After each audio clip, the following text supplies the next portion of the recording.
C'est le moment d'écouter Champ d'action.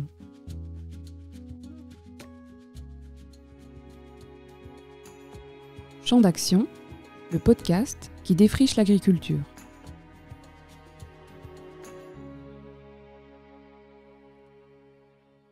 Épisode 12. Comment sauver la forêt du Congo. Bonjour, je m'appelle Sacha, je suis stagiaire chez SOS Fin. Bonjour, je suis Pierre, je suis le rédacteur en chef de la revue Défi Sud. Dans ce podcast, nous vous emmenons en République démocratique du Congo à la rencontre d'une personne qui a une expérience de plusieurs décennies. Bonjour, je m'appelle Alain Huard, j'ai commencé ma carrière dans l'enseignement en RDC à l'université Lubumbashi.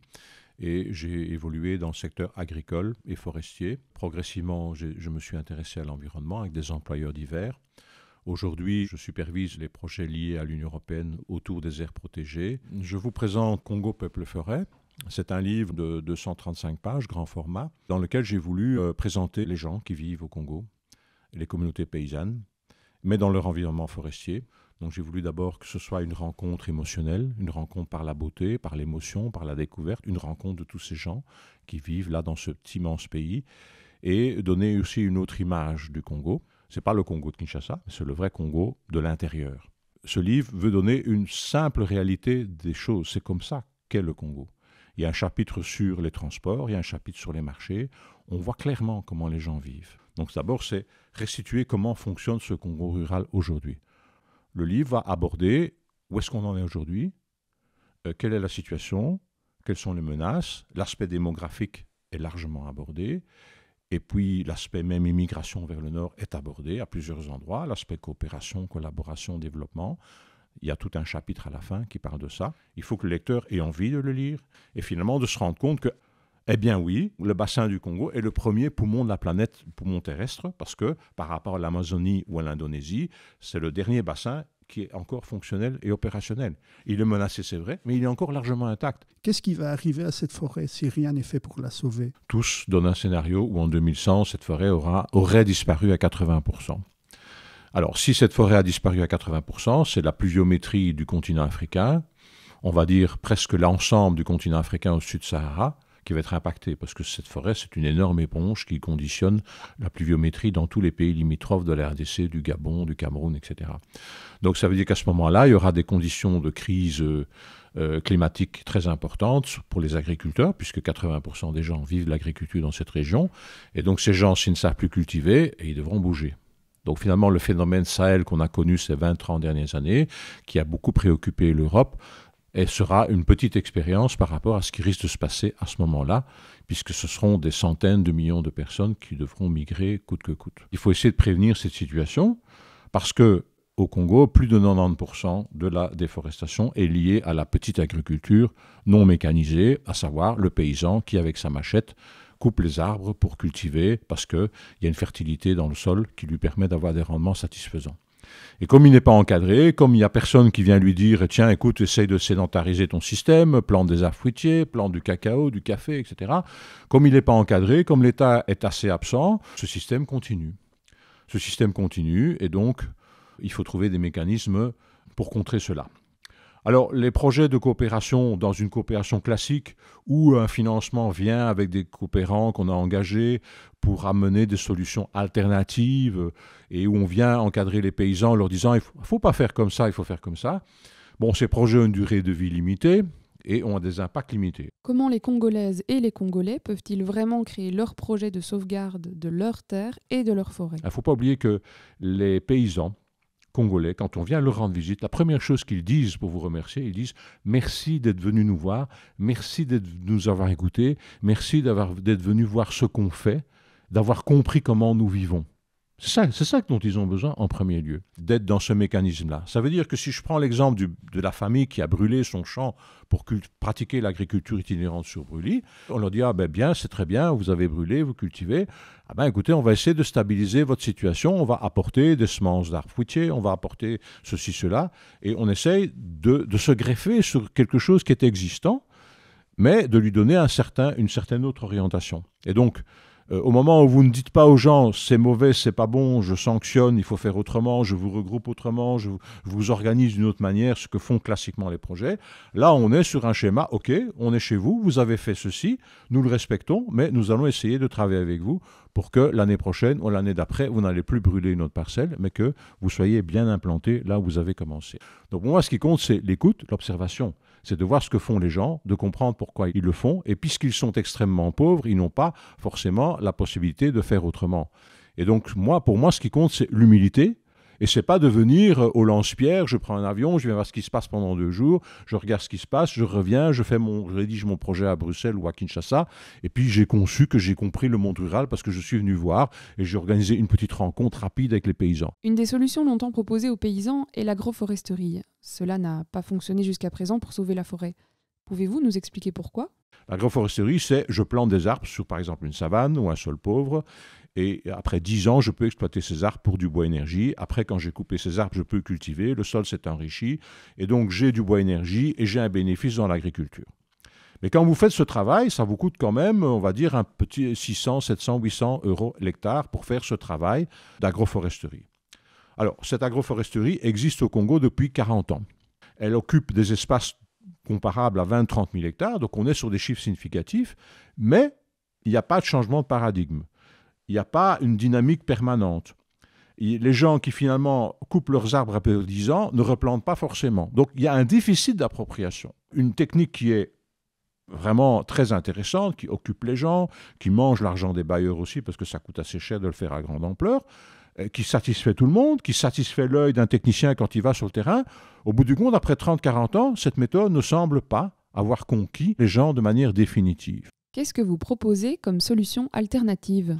Aujourd'hui, on va dire aux gens, OK, on va déterminer des endroits où il y a un potentiel pour que la forêt se régénère par elle-même, qu'elle repousse toute seule, sans planter des arbres, et nous allons mettre les conditions pour faire en sorte que cette forêt repousse, en gros, éviter le passage du feu, installer des coupe-feux, installer des sentinelles, installer des pompiers, former les gens, pour que le feu, en saison sèche, ne passe pas pour détruire la jeune forêt qui est en train de pousser. Et puisque vous n'allez pas le faire gratuitement, on va faire un petit contrat, et on va vous aider chaque année, on va vous donner 10, 15, 20 $ par hectare par an pour faire ce travail de protection. Et puis après 5 à 10 ans, nous allons observer ce qui se passe et nous allons travailler avec vous pour réorganiser cette forêt qui aura repoussé et pour produire, pourquoi pas, du bois énergie et pour produire l'agriculture. Le feu ne va plus passer parce que la forêt est devenue grande, elle s'autoprotège elle-même. Et quand la forêt a 10 ans d'âge, vous avez des arbres qui font 6-8 mètres, vous avez tout un résultat comparable à l'agroforesterie, mais c'est sauvage, c'est la nature qui l'a fait. Et maintenant, vous pouvez regarder cette forêt en disant comment est-ce que je vais exploiter cette forêt. Il y a du gibier qui est revenu. Avant, il n'y avait plus de gibier. Parce que dans la tradition, les gens ont toujours mangé de la viande de brousse. Retrouver de la viande de brousse, ça fait plaisir. C'est un ressort culturel qui se réactive. Alors, on va travailler avec eux pour dire, bon, on ne va pas couper cette forêt à blanc maintenant. C'est votre forêt. D'ailleurs, les gens sont fiers d'avoir reconstitué une forêt. Mais on peut faire du bois énergie, on peut faire du charbon-bois. On va couper de manière sélective. On va couper les arbres de manière sélective dans un périmètre. Mais au lieu de les couper à ras, on va les couper à 1 mètre de hauteur pour que ça rejette facilement. Et puis après, quand on a coupé, on ne va pas brûler comme vous faites d'habitude. On va laisser les branches se décomposer pour garder la matière organique. Et puis après, on va étudier quelle culture on va mettre dans cet espace. Donc ça veut dire que par rapport à l'agriculture itinérante sur brûlis ou par rapport à l'agroforesterie, on est dans les mêmes principes. On coupe des arbres, on va faire du charbon de bois, on va pratiquer une agriculture, donc on est sur des ressorts culturels maîtrisés. Mais si vous encadrez les gens sur une forêt régénérée qu'ils ont régénérée eux-mêmes, l'appropriation qu'ils ont de cet espace et l'usage qu'ils en font me paraît nettement supérieur au projet agroforestier, qui est une forme d'externalisation qu'on leur a apportée pour dire, voilà, dans cet espace de savane qui est disponible, vous allez planter des arbres et vous allez développer un système avec lequel vous allez vivre. Donc c'est pour vous dire que là, je suis obligé de constater que si l'agroforesterie, en 30 ans, avec beaucoup de financement, ne représente pas plus de 5% du charbon-bois qui va à Kinshasa et qu'il n'y a, à part les projets qui ont financé, on ne voit pas vraiment une mise à échelle en tâche d'huile par les Congolais qui adoptent le système après 30 ans, je pense qu'il faut se remettre un peu les choses en cause. Je ne veux pas rejeter l'agroforesterie, c'est un bon système, Mais malheureusement, toute seule, elle ne fait pas la différence. Et culturellement, il n'y a pas une acceptation fondamentale des Congolais parce que ce système ne reproduit pas suffisamment quelque chose qui ressemble à ce qu'ils ont fait depuis des siècles, qui est l'agriculture itinérante sur brûlis. Tandis que la régénération naturelle, avec la protection contre le feu, où les gens restaurent une forêt qu'ils avaient perdue et ils retrouvent cette forêt avec tous les avantages corrélés à cette forêt, mais maintenant ils sont prêts à l'utiliser d'une autre manière que de la détruire tout bêtement, eh bien là, on a une appropriation qui est beaucoup plus forte et je pense qu'on peut construire de manière plus consistante. Ces projets coûtent de l'argent, ont besoin d'être soutenus. Donc il faut d'abord se dire que, la valeur des financements, même quand ils sont importants, est très en deçà des besoins. Alors ça veut dire qu'il faut être assez économe pour faire de ces financements quelque chose qui peut être dupliqué, copié, où il y a un vrai résultat. L'agroforesterie, planter des arbres sur 1 hectare et les entretenir pendant 2-3 ans pour éviter qu'ils ne soient détruits par le feu, ça fait une facture de l'ordre de 500 à 700 $ à l'hectare. Le système décrit, c'est un système où sur 6-7 ans, vous allez dépenser entre 100 et 150 $. J'ai tendance à dire, regardons de près les coûts de ce que l'on fait. Un projet agroforestier, c'est spectaculaire.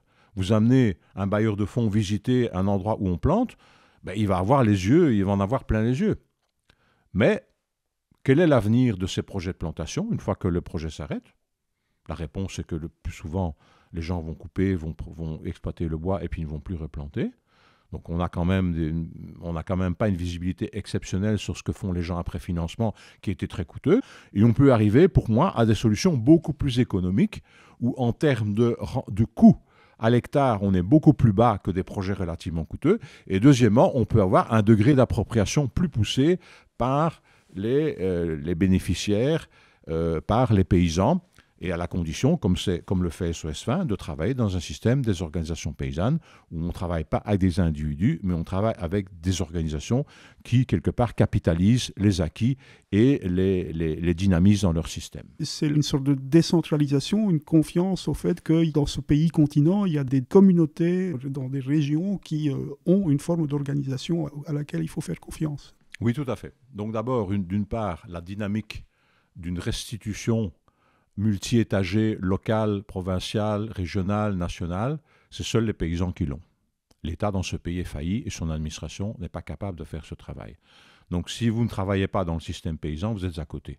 Parce que seuls les paysans sont capables de capitaliser du bas vers le haut et du haut vers le bas les nouveautés, les avancées, les nouvelles techniques, les changements de paradigme, l'agroécologie, etc. Le principe, c'est quoi?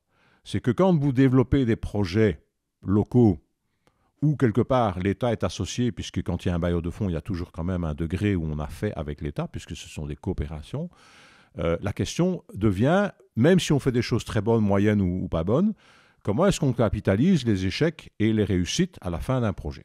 Ça reste une question. Qui est le dépositaire de tout ça? Qui va capitaliser ça? Qui va être le gardien de l'innovation? Qui va l'étendre? Donc dans un système, on a vu des programmes renforcer très considérablement l'administration au point de construire de nouveaux bâtiments pour l'administration, de regrouper les administrations clés pour qu'elles travaillent ensemble, de les former, etc. Mais quand on arrive à la fin d'un projet, cette administration va dire « mais je ne reçois plus de salaire, je n'ai plus les moyens ». Donc ça veut dire que la plateforme multi-acteurs, c'est un organe qui contient un ensemble d'une vingtaine de personnes, on va dire 1/3 de l'État, et 2/3 de paysans, de sociétés civiles diverses, un ensemble de gens qui veulent un certain changement dans le milieu. Et donc, il faut que cette petite dynamique multi-acteurs décentralisée locale pour capitaliser un changement. Ça veut dire que si maintenant on est venu avec une technique quelconque, que ce soit l'agroforesterie, l'agriculture sédentarisée, la régénération naturelle, protection des forêts, à un moment donné, s'il y a eu un financement de 3-4 ans, il faut qu'il y ait une communauté locale qui dise qu'est-ce qu'on va faire des acquis de ceci. Comment est-ce qu'on peut faire un plaidoyer par rapport à un autre partenaire pour obtenir un nouveau financement? Ou comment est-ce qu'on peut, par nos ressources propres, perpétuer le bénéfice de ce que nous avons eu comme appui? Et donc forcément, il faut une structure locale. Où qu'on aille dans le milieu, c'est là où on voit qu'il y a une plateforme multi-acteurs qui associe quand même le peu d'État qu'il y a avec les organisations paysannes et d'autres acteurs qui sont capables de faire la différence et de dire, voilà, nous avons bénéficié de telle et telle chose dans le milieu, nous avons évolué, nous vendons mieux notre café, notre cacao, en faisant de telle manière, eh bien, nous allons étendre le bénéfice à un plus grand nombre de bénéficiaires et nous allons nous tourner vers d'autres partenaires pour pouvoir donner une mise à échelle conséquente de ce que nous avons acquis pour le moment. Pour réussir une transition agroécologique, il faut que les paysannes et les paysans congolais puissent avoir accès à leurs terres. Comment est-ce que cela peut s'organiser au niveau de la foresterie communautaire? Donc la foresterie communautaire aujourd'hui, c'est 3 500 000 hectares sous statut des communautés. Les communautés ont des forêts de 200 hectares jusqu'à 30 000 hectares, même certains 50 000 hectares. Donc, un des enjeux pour moi, c'est d'accompagner ces communautés vers une mise en valeur durable avec des revenus plus consistants en ayant de l'agriculture sédentarisée et en n'allant plus détruire la forêt. Donc c'est une expérience intéressante, significative, parce que le soubassement juridique est incontestable et parce que les gens peuvent évoluer. Je prends un autre exemple à contrario. Vous allez appuyer des villageois à faire un projet agroforestier dans un endroit donné, mais vous ne sécurisez pas le foncier de ce terrain. Les gens vont, jusqu'à ce que les arbres aient 7-8 ans, il n'y a personne qui va se mêler de ça. Mais quand le villageois va commencer à couper ses arbres pour le vendre, tout à coup, il y a quelqu'un qui apparaît pour dire « Ah, ici, c'est mon terrain ». Et donc, c'est cette fameuse insécurité foncière qui fait que le paysan a peur d'investir parce qu'il pense qu'on va lui ravir son espace au moment où il va rentrer en production. Donc maintenant, si ce fermier est dans une communauté qui a son titre de concession forestière de communauté locale, eh bien, on ne va pas assister à ce scénario. Il y a là une prise en main de la communauté d'un espace avec un plan d'aménagement qui est concrétisé par un document légal, opposable à toute personne tierce et que l'État accepte. Et donc, quelque part, il y a là une forme de sécurisation foncière. Chaque personne qui va cultiver n'a pas son titre de propriété, ce n'est pas ça qui est prévu, mais le fait qu'il y ait une concession qui a été validée par le gouverneur, qu'il y ait un plan de gestion, etc., que la communauté a suivi les prescrits des textes d'application de la loi, et que tout ça est fait, et qu'eux-mêmes maintenant sont conscients de l'espace qu'ils ont, de comment l'aménager, de comment l'utiliser, et des ressources qu'ils peuvent développer, eh bien, je pense que c'est un changement de paradigme. Et qu'à ce moment-là, les villageois qui ont tel champ à tel endroit, à tel endroit, à tel endroit, eh bien, ils ont un espace qui est sécurisé. Et donc, foncièrement, ces terres appartiennent à la communauté. Une image très pessimiste du Congo est souvent diffusée dans les médias. On n'entend parler surtout que des guerres et des violences à l'est du Congo. Comment ne pas désespérer? Vous savez, quand vous allez à Beni, à Butembo, dans la région du Nord Kivu, et que vous voyez qu'en 3 ans de temps, les paysans qui sont des caféiculteurs avec des cultures vivrières, produisent 2 à 3 fois plus de café et le vendent 2 à 3 fois plus cher, même dans un environnement de guerre, vous dites qu'il y a quelque chose qui se passe. Donc même dans les endroits les plus noirs de RDC, la vraie situation est autre. Donc au Nord Kivu, qui est considéré comme la zone de guerre, en fait c'est la zone la plus prospère sur le plan agricole. On verra dans les prochaines années comment tout ça va se stabiliser. Mais de fait, ces 3-4 dernières années, le café de spécialité qui se vendait à $1,50, $2 se vend à $6 sur le marché international. Les paysans qui avaient 10 centimes du kilo du café, aujourd'hui en ont 50 centimes au minimum. Les rendements qui étaient faibles ont doublé, ont triplé. Et les cultures vivrières qui vont avec le café ont aussi augmenté avec des revenus qui sont nettement plus consistants. Donc ça veut dire que vous avez des gens qui ont triplé, quadruplé le revenu en 3-4 ans, des paysans. Et ces gens sont organisés. Là, ce sont des coopératives agricoles. Mais ça reste une organisation collective, décentralisée, où les producteurs travaillent ensemble. En conclusion, comment réenchanter le monde rural au Congo? Donc si vous allez au Congo et que vous regardez toutes les chaînes de télévision, nulle part on va vous faire une ode à la ruralité. Nulle part vous allez voir une émission positive pour dire on vit bien à la campagne. Donc je pense que d'abord les Africains, les autorités politiques doivent se réapproprier cette nécessité absolue de développer le monde rural. Ça veut dire qu'on doit miser sur toute une série de catégories de gens, des Congolais qu'il y a au Congo, des Congolais citadins, des Congolais néo-ruraux, des Congolais ruraux, des gens de la diaspora congolaise en Belgique. Toutes ces énergies-là, il ne faut pas les mettre dans un entonnoir projet de coopération classique, mais il faut leur permettre d'avoir certains moyens pour agir localement avec les communautés et avoir des moyens financiers qui permettent de faire ça. Or, les outils purement financiers que l'on a vers l'Afrique, des coopérations diverses que j'ai citées tout à l'heure, ne permettent pas forcément de faire ça. Donc moi, je verrais par exemple, pourquoi pas, un programme beaucoup plus large où on permet à ces jeunes de s'implanter dans le milieu rural. Je vois un programme où on appuie de manière plus systématique des unités de formation locales. Il y a des instituts supérieurs de développement rural, il y a des instituts agronomiques, des écoles locales. Donc je pense que la réactivation des écoles de formation de proximité, c'est quelque chose qui est très important. Or, ce n'est pas dans la priorité de la plupart des bailleurs et des coopérations. Les jeunes Congolais qui veulent se réinvestir dans ces milieux, il faut qu'ils soient outillés pour ne pas recommencer exactement la même pénibilité que leurs parents. Si vous voulez faire ça, vous devez les former quelque part. Et pourquoi pas, vous devez avoir des écoles de formation qui encadrent ces gens. Mon principe de base, c'est de dire, puisqu'il faut sauver cette forêt et cette ruralité congolaise dans cet immense pays, et que tous les indicateurs montrent que ce n'est pas le cas aujourd'hui, et que quelque part notre argent, entre guillemets, de toutes les coopérations qui vont vers ce pays depuis 30 ans n'ont pas résolu même 10% de ce problème, ça veut dire qu'il y a un changement de paradigme qui doit se faire voir. Et qu'on doit trouver des mécanismes réels de réenchantement du monde rural, d'accompagner les gens pour dire, voilà, dans le monde rural, il y a plein de choses qui peuvent se passer. Et il y a des régions du pays qui montrent l'exemple. Aujourd'hui, si vous allez au Nord Kivu, quelqu'un qui produit le café, la pomme de terre et bien d'autres choses, il est fier d'être chez lui, il n'a plus du tout envie d'aller en ville, il est très bien là où il est. Donc les exemples existent, mais évidemment, ils ne sont pas généralisés partout au Congo de la même manière. Et donc si on arrive à une dynamique globale, concertée d'un ensemble d'acteurs très vaste et qui associe les organisations paysannes, c'est un élément clé, où les gens vont dire, ok, maintenant, on regarde et on voit qu'est-ce qui se passe, qu'est-ce qui réussit à tel endroit du Congo et comment est-ce que ça peut être dupliqué dans une autre région. Et on crée une forme de dynamique. Alors, si on fait ce travail pendant 10, 15, 20 ans, ce n'est pas un truc qui va donner un résultat après 3-4 ans.